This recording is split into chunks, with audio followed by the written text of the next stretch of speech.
Good morning. Happy Friday, the 13th of May. Goodness.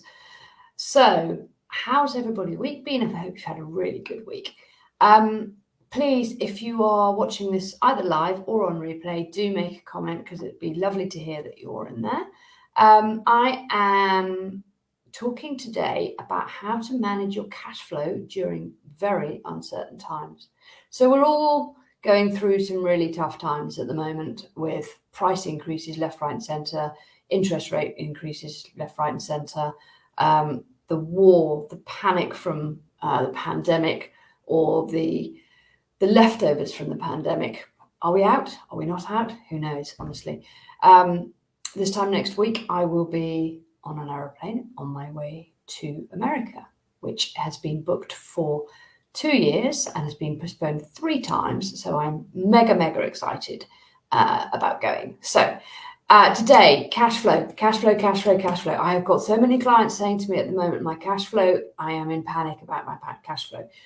Do not panic about your cash flow. There are a lot of things that we can do to help you with your cash flow. Cash flow is the lifeblood of any business. Doesn't matter how big or how small you are. When the cash flow is positive, the business thrives. When it's negative for a prolonged period of time, the business really struggles and it might even fail. In this really uncertain climate that we're in at the moment, it's more important than ever for business owners to manage their cash flow effectively. So how can we do that? And why does it matter? Small business owners need to be acutely aware of their cash flow situation at all times. I cannot stress this enough. It's not simply a matter of just doing the accounting. It's a measure of how healthy your business actually is. In good times, as I've said, a positive cash flow means that you've got the resources to invest in your company and grow it. In bad times, negative cash flow may mean that you'll struggle to cover your expenses. If you struggle to cover your expenses, the very first thing that's going to go is your pay. We'll talk about that later with Profit First. Your cash flow is also a key indicator of your company's financial health.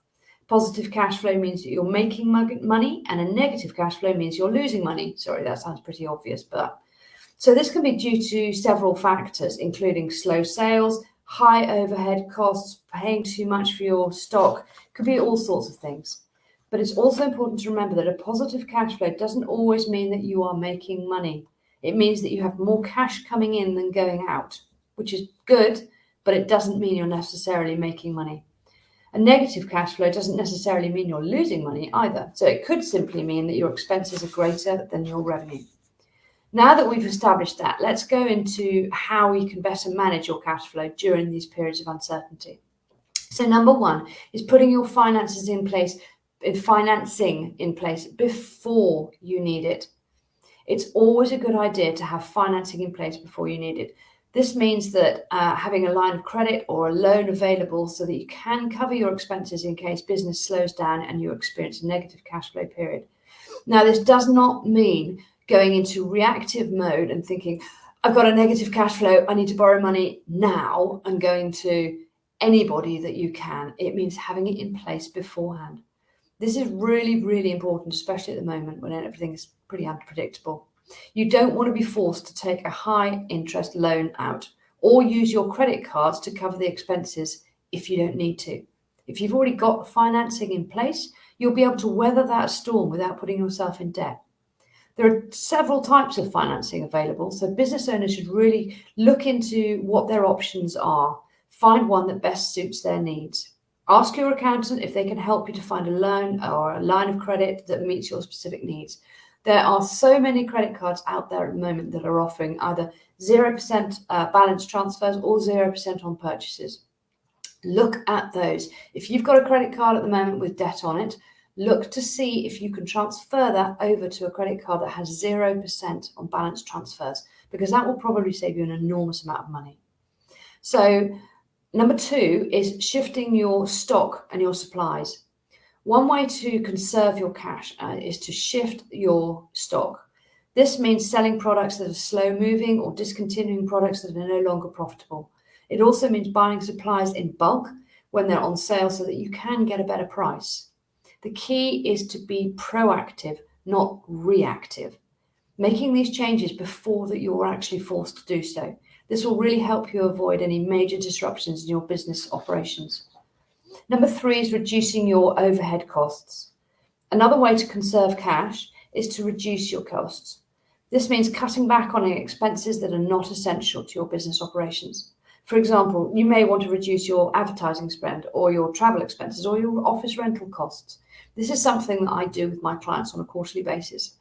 I really, really want them to go through all of their expenses. It sounds so boring, but everybody takes out subscriptions. Everybody, in every business, we all have various different subscriptions. And sometimes those subscriptions aren't actually necessary anymore. So going through every subscription that you have and seeing whether it is necessary, whether you can cancel it, whether you can cut it down, anything like that can save you a lot of money. The key is, as I say, to be proactive, not reactive. So have a look at your expenses. Have a look at your budget. Do you do a budget? If you're using a cloud accounting system, it is so easy to do a budget. If you need more help with this, come and ask me, because I am more than happy to help you and show you how to set up your own budget. You can then have various reports so that you can compare your actuals against your budget and see whether or not those budgets are actually living up to what they should be. Now is the time to really take a close look at this. Even small reductions in overheads can make a very big difference. So number 4 is streamlining and automating processes. You can conserve cash by streamlining all sorts of things. This means eliminating any unnecessary steps in your processes and automating time-consuming manual tasks. For example, you may want to automate your invoicing or use software to manage your stock. Streamlining those processes will help you save time and money whilst increasing productivity. With these really uncertain times ahead, it's more important than ever for business owners to manage their cash flow wisely. By taking any of these steps, you can conserve cash and ensure that your business is prepared for whatever the future may hold. And another way that you can do this is by setting up Profit First in your business. Profit First is a cash management tool that waterfalls your money into various different accounts and pots, spaces, whatever you like to call them. You put the money, predetermined percentages, into a profit pot, owner's pay pot, your taxes pot, and if you're VAT registered, into your VAT pot.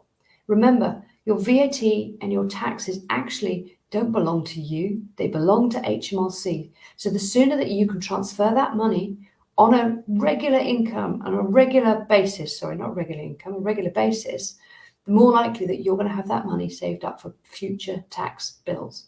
So Profit First, as I said, it's a waterfall system. It means that you're saving up for your taxes, you're putting the money aside already for your taxes, but also you're paying yourself properly for the first time in your business.